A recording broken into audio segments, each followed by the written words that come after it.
Aujourd'hui, pour cette première vidéo d'une longue série, je l'espère, nous allons revenir sur l'histoire du Zodiaque. Alors, prenez vos popcorn, votre petit thé, installez-vous confortablement et profitez. Excellente vidéo.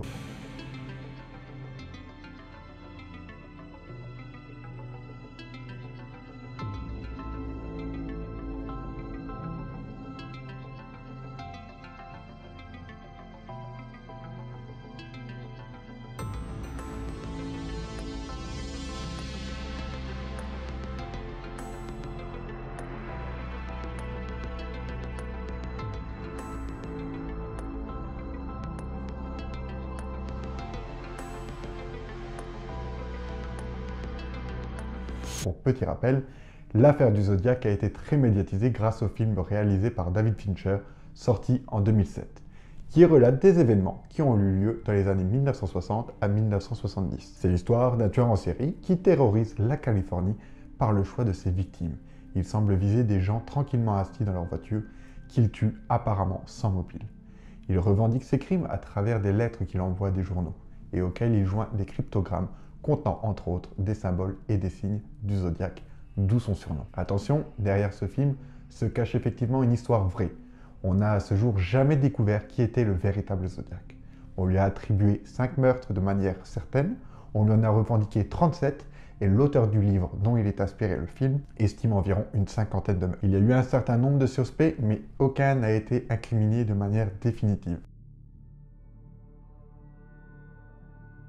Le premier de la liste, mais vraiment le tout premier dans ces suspects, sur une dizaine, c'est Arthur Light Allen, clairement désigné comme étant le Zodiaque aussi bien dans le film que dans le livre de Robert Gunsmith. Arthur Allen, qui était un vétéran de la marine et condamné d'ailleurs pour abus sur mineurs, et bien pourquoi lui, vous me direz? Tout simplement, mais vraiment tout simplement, parce qu'il possédait une montre Zodiac, avec dans son cadran le logo de la marque, une croix celtique, la même que celle utilisée par le Zodiac sur ses meurtres.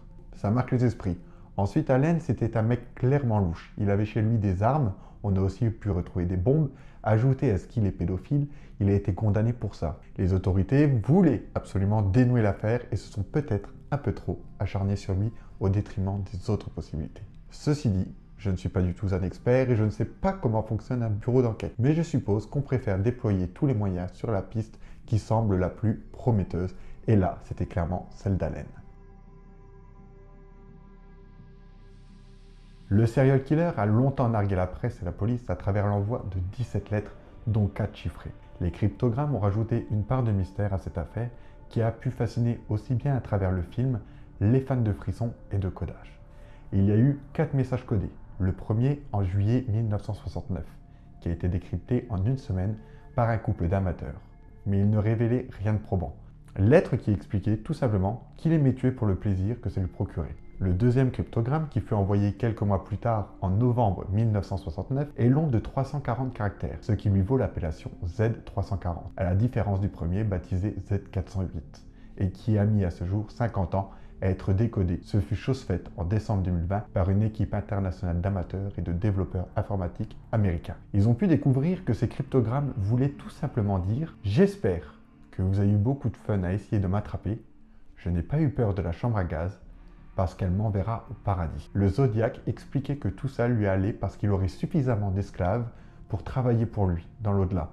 Il considérait ses victimes comme autant de personnes après sa mort. Il ne délivrait aucune information permettant d'avancer sur l'enquête. Ce qui est frappant par contre, c'est qu'à ce moment-là, fin des années 2020, tout le monde est resté scotché par la teneur du message, très perturbant, avec cette histoire d'esclaves après la mort. Alors qu'en fait, la vraie clé, elle n'était pas dans le message lui-même, mais bien plus dans l'encodage du code. C'est ça la vraie révélation. Les deux cryptogrammes qui n'ont pas été décodés, soit le Z13 et le Z32, qui ont la particularité d'être assez longs. Commençons donc par le Z32 qui à la base est une menace indiquant le lieu où le Zodiaque aurait dissimulé une bombe, puis le Z13, lui qui semblait renfermer le Graal, en quelque sorte, c'est-à-dire l'identité du tueur.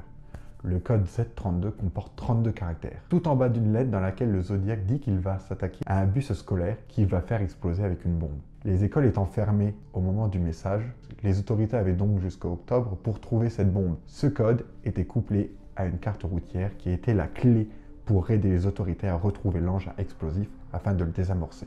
Sur la carte, il a marqué au stylo une croix sur une montagne appelée le mont Diablo, pas loin de San Francisco, et l'indication que quelque chose devait être aligné sur Mag N. En voyant que les autorités n'avançaient pas, le tueur décida de renvoyer un autre courrier un mois plus tard, où il donne un autre indice. La croix sur le mont Diablo fait référence à des radians et des inches. Nous voici donc en Californie. Le mont Diablo est effectivement une montagne dans les environs de San Francisco, qui sert de repère d'ailleurs aux géomètres pour les mesures du cadastre. Ce repère définit ce que l'on appelle un méridien principal, qui passe à travers cette montagne et sert de repère ensuite pour les mesures. Le deuxième indice, c'est qu'on doit s'aligner sur Mag N, l'hypothèse que cela voulait dire Magnetic North, et que donc il fallait trouver quelque chose aligné avec le nord magnétique, et non pas le nord géographique. L'indice sur les radians et les inches, qui sont des unités d'angle, faisait certainement référence à des coordonnées de latitude et de longitude. Finalement, l'hypothèse qui a eu lieu, c'est qu'à l'intérieur de ce code, il y ait des coordonnées géographiques, mais calées sur le nord magnétique. Arrivés avec des points géographiques, les coordonnées pointent à 800 mètres d'une école, d'une ville qui s'appelle South Lake Tahoe. Mais alors pourquoi ce fameux lac? Le lac a une importance particulière dans l'affaire du Zodiac.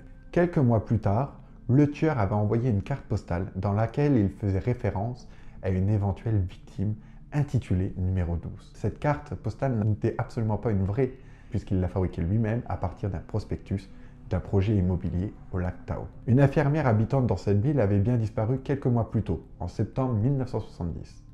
Et les autorités supposaient que celle-ci avait pu être la victime numéro 12, revendiquée dans la carte. Une fois identifiées, ces coordonnées nord-ouest probables, il reste un certain nombre de lettres non interprétées. Ils essayent donc manuellement de voir s'il y a des anagrammes qui ressortent. Alors un programme a été développé qui va par force brute, sur la base d'un dictionnaire de mots, essayer de reconstituer des combinaisons qui pourraient faire sens. Ce programme d'abord ne trouve absolument rien du tout. Les policiers regardent l'historique des codes et ils tombent par hasard sur une information qu'assez souvent le zodiaque confondé.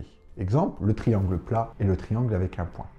Sur 8 utilisations de ces symboles, dans son premier code, il s'est trompé 4 fois. Donc, ils ont fait l'hypothèse qu'éventuellement, ils auraient pu se tromper aussi. Ce qui a donné la lettre L, par exemple, à la place d'un P. Alors c'était peut-être juste une coïncidence, effectivement, mais ils ont pu voir apparaître immédiatement un anagramme de Diablo. Rappelez-vous, je vous parlais il y a quelques secondes d'une bombe qui aurait pu exploser proche d'une école. Les personnes qui ont décidé de décrypter les cryptogrammes du Zodiac ont alors lancé un nouveau programme avec un dictionnaire de mots pour essayer de reconstituer le maximum de phrases possibles.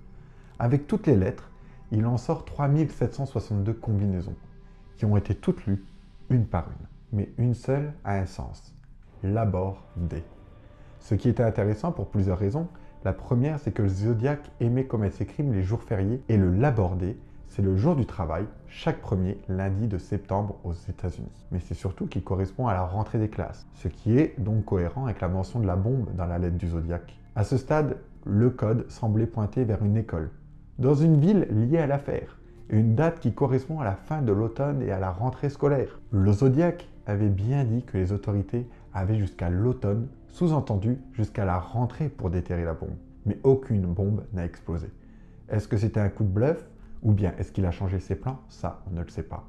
Maintenant qu'ils avaient pu décrypter le fameux code Z32, il fallait donc s'occuper du code Z13, qui était celui censé révéler l'identité du Zodiac. Si les codes sont connectés, on devait donc pouvoir, en utilisant des techniques similaires, réussir à le résoudre en appliquant les mêmes substitutions, puis la traduction de ces lettres en chiffres. Il y a 3 chiffres qui les interpellent, le 5, le 1 et le 4, qui se répètent sur une bonne partie du code. Une séquence qui évoque tout de suite une technique de cryptographie inventée par le français Félix-Marie de Lastel et publiée en 1902. On retrouve cette technique exposée dans un manuel de l'armée américaine qui consistait à encoder les lettres de l'alphabet sur 3 chiffres, et donc, un peu comme dans le codage binaire en électronique, on trouve des suites de 0 et de 1. Mais le Zodiac ne s'est pas contenté de ce simple codage, il en a ajouté un autre, qui est en fait un protocole en électronique consistant à prendre non pas ce premier étage de chiffres, mais les écarts entre les valeurs. Il regarde donc à quoi consistent ces 4 lettres, ce qui donne les lettres K, A, Y, R. Or, ils savent qu'il y a un suspect dans l'enquête qui s'appelait Kay ou Ken. En fait, ce suspect a même très souvent changé de nom, ayant eu des démêlés avec la justice. Il utilisait un ensemble de faux noms, dont Kay, sans le E, plus que lourdement suspecté par un policier d'être le Zodiac. Harvey Hine, ce policier. Le pauvre, personne ne l'a réellement pris au sérieux, Quand les policiers de San Francisco en charge du Zodiac ont vu débarquer en 1973 ce petit flic de bourgade qui prenait des cours du soir en criminologie, ils ont probablement eu du mal à le croire. Petit à petit, toute sa vie personnelle a basculé autour de cette affaire. Et une fois retraité en 1992, la parole s'est libérée. Il a clairement exposé que pour lui le Zodiac, c'était Kay. D'ailleurs, encore aujourd'hui, on ne sait pas pourquoi on ne l'avait pas mandaté pour travailler sur l'affaire. Sans doute parce que les crimes n'avaient pas eu lieu dans sa juridiction. De son vrai nom, Lawrence Kane est né le 29 avril 1924 à Brooklyn, de l'union de Mark Kane et de Sarah Benjamin. Il avait 2 frères décédés en bas âge, il a alors grandi en tant qu'enfant unique. Tout au long de sa vie, il a utilisé de nombreux pseudonymes. Mais remontons un peu aux années 1940, lorsqu'il revint de la guerre. Il s'était engagé dans la marine américaine pendant la Seconde Guerre mondiale. Il a été arrêté à plusieurs reprises au cours des années 1960 pour des accusations de vol à l'étalage et de vol. Il a d'ailleurs été décrit comme un rôdeur solitaire, un escroc trompeur et une personne indifférente aux femmes. Kane se maria 2 fois au cours de sa vie. En septembre 1962, Lawrence Kane subit de graves blessures à la tête lors d'une collision frontale avec un camion de ciment. Il était le seul occupant de son véhicule. Au cours de cet accident survenu sur une autoroute de San Mateo, il a subi de multiples opérations chirurgicales au cerveau. Rappelez-vous bien de ces informations. 3 ans plus tard, une évaluation psychologique a indiqué que Kane avait perdu le contrôle de sa satisfaction personnelle et de sa capacité à contrôler l'autogratification. En 1969, au plus fort de l'activité du Zodiac, Kane avait 45 ans. Il mesurait 1,80 m et pesait aux alentours de 80 kg. Et il habitait à quelques kilomètres de South Lake Tahoe. Il a été reconnu sur un panel de photos par une des victimes du Zodiac qui a survécu. On sait également que ce suspect avait eu un accident de voiture en 1962 qui lui a provoqué des troubles mentaux, mais qui avait les aptitudes intellectuelles lui permettant de faire ce type d'encodage, d'autant qu'il avait rejoint un programme relativement exclusif au sein de la Navy américaine, au travers duquel il aurait pu tout simplement apprendre à la fois des techniques de cryptographie, mais aussi de navigation et enfin d'électronique.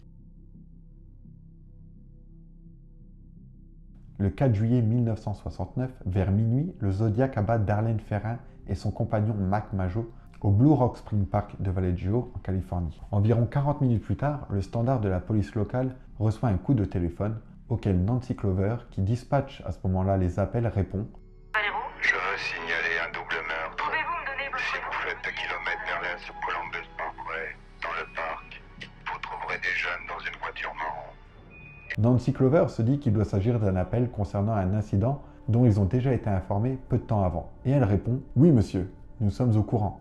Donnez-moi votre nom et votre localisation. » L'homme lui coupe la parole et continue. Ils ont été abattus avec un Luger 9 mm. J'ai aussi tué les jeunes de l'an dernier. Bye, bye. 5 jours seulement après cette attaque au cours de laquelle la couleur, la marque, le modèle possible de la voiture du Zodiac ont été identifiés par la police, Lawrence Kane a changé de véhicule et a troqué sa voiture de location contre une Ambassador 1969. À ce moment-là, le sergent Ed Russ, appartenant à la 2e unité qui est arrivé sur les lieux du crime à Blue Rock Spring et qui a ensuite enquêté sur l'affaire, pense que Lawrence Kane était responsable de la fusillade et également le tueur du Zodiac. Le 11 octobre 1969, le Zodiac tue un chauffeur de taxi au coin d'une rue de quartier aisé de San Francisco. À ce moment-là, 3 jeunes adolescents qui font la fête dans une résidence située juste en face sont témoins des événements, croyant assister à un vol à main armée. L'un d'eux appelle donc la police. Police de San Francisco? Il y a une bagarre dans un taxi. Quelle est votre adresse? 3398 Washington, au coin de Cherry. Il y en a un qui est ivre et on pense qu'il le vole. Le délit est toujours en cours? Oui, je vous en prie, venez vite. Les officiers Donald Fouque et Eric Zelm effectuent une patrouille de routine sur l'avenue Presidio lorsque la radio diffuse l'alerte à toutes les unités disponibles, signalement d'une agression et d'un vol en cours sur un chauffeur de taxi à l'intersection des rues Washington et Sherry's Pacific Ice. Le sujet est toujours en place, avis de recherche d'un individu adulte de race noire, âgé de 35 à 45 ans, mesurant environ 1,70 m, avec une coupe en brosse et portant des lunettes à grosse monture. Le suspect est considéré comme armé et potentiellement dangereux. Selon les agents qui ont répondu à l'appel pour des raisons inconnues, le dispatch de la police donne une description incorrecte du suspect, un BMR, qui veut dire Black Male Adulte, plutôt qu'un YME, White Male Adulte. Une erreur qui va avoir des conséquences désastreuses. L'officier Fouque, qui n'est qu'à 2 pâtés de maison de l'intersection signalée, accélère sur Presidio Avenue quand soudain son attention est détournée vers le trottoir. Un homme blanc, de forte corpulence, qui marche en boitant ou en traînant des pieds, est face à la voiture de police. L'individu blanc dans leur phare est le tueur du Zodiac, mais ils ne le comprennent pas à ce moment. L'homme regarde directement l'officier, puis baisse rapidement les yeux vers le sol. Le policier s'est souvenu plus tard que lorsque le Zodiac a levé les yeux vers lui, ils se sont regardés pendant un bref instant. L'homme a semblé paniqué et il s'est tourné vers sa gauche, commençant à monter une série de marches qui menaient une allée vers la porte d'entrée de l'adresse résidentielle du 3712 Jackson Street. Souvenez-vous du policier Harvey Hine, que personne n'a voulu prendre au sérieux. En 1991, il décide de montrer une photographie de Larry Kane au policier en lui demandant si ce suspect pouvait être l'homme qu'il avait observé dans la rue le 11 octobre 1969. Fouque étudie l'individu représenté sur la photo pendant plusieurs secondes et l'officier lui dit « Au cours de ces 20 dernières années, on m'a demandé de regarder des centaines de photos de suspects et de toutes, c'est cet homme qui est le plus ressemblant. » Harvey demande alors à l'officier sur une échelle de 1 à 10 combien de chances. Il a répondu 7 ou 8. Mais l'inspecteur Harvey continue ses investigations et rend visite à Linda, la sœur d'une des victimes du Zodiac. Linda confirme que sa sœur avait peur d'un homme plus âgé, après que cette dernière l'ait signalé. Elle a ajouté que Darlene, sa sœur, craignait extrêmement cet homme, car elle l'avait vu tuer une autre personne. Harvey place alors 6 photos, dont celle de Laurence Kane, et lui demande si elle reconnaît l'un des visages comme étant celui de l'individu craint par Darlene. Linda pose alors sa main sur l'une des photos avant de la repousser sur le côté et de dire en se mettant à pleurer « C'est lui, c'est l'homme dont Darlene avait peur ». L'inspecteur explique dans son rapport que la déclaration de Linda lui est apparue instantanément et beaucoup plus crédible à cause de ce qu'elle a dit ensuite. « Je me souviens de son sourire, je m'en souviens très bien, car il était étrange.